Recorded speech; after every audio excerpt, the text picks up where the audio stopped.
Good evening and welcome to the Channel Studios here in London with your international news around the world in 5. US President Donald Trump has said the US will be hitting Iran very hard tonight. At some point in the not too distant future, he wrote on social media, we will be taking Karg Island and other oil infrastructure points.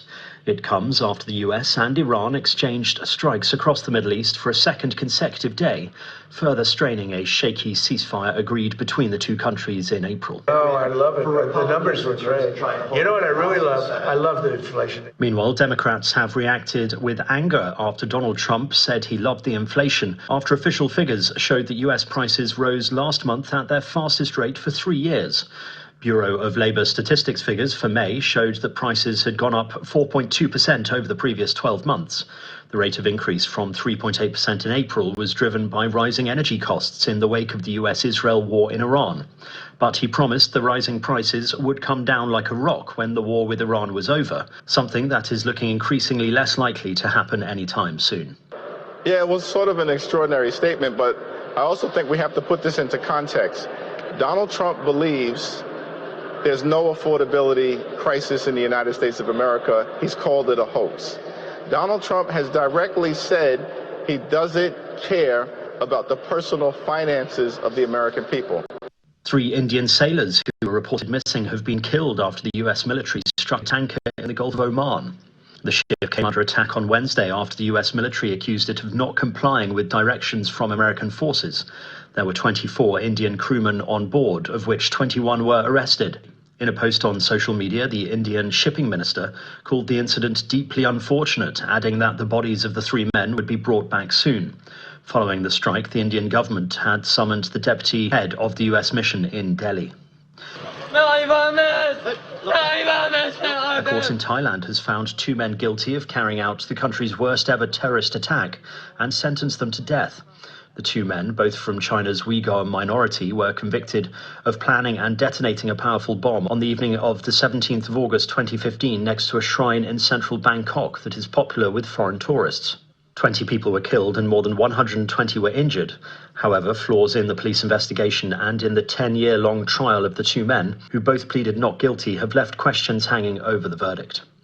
12 police officers have been injured and 16 people arrested in the second night of rioting in Northern Ireland. A water cannon was deployed to disperse a large crowd during the unrest prompted by a series of knife attacks in Belfast on Monday. The UK's Northern Ireland Secretary said a sense of fear has spread amongst ethnic minority people in Northern Ireland after the night's violence. It is for the legal system and due process to determine how that is judged and what sanctions should then be applied. And you cannot put on those who have come to the United Kingdom in general to seek asylum what an individual has chosen to do, because the ultimate responsibility rests with that person, and that's what we're all appalled by. Pope Leo XVI will highlight the plight of migrants during his visit to the Canary Islands after arriving in Gran Canaria earlier. It comes after Leo described Barcelona's Sagrada Familia as a masterpiece of stones, colours and light as he inaugurated its newest and tallest tower.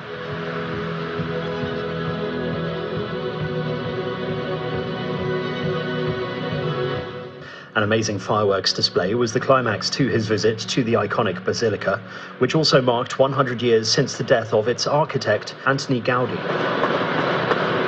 The Pope's week-long visit to Spain is the first by a Pope in some 15 years.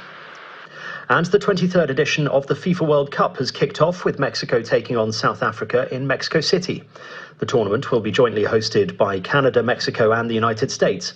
There are fears that this World Cup could prove the most expensive ever for supporters, with FIFA taking a 15% fee on resale tickets from both buyer and seller. There has also been controversy with fans, journalists and even referees being barred from the US due to visa restrictions.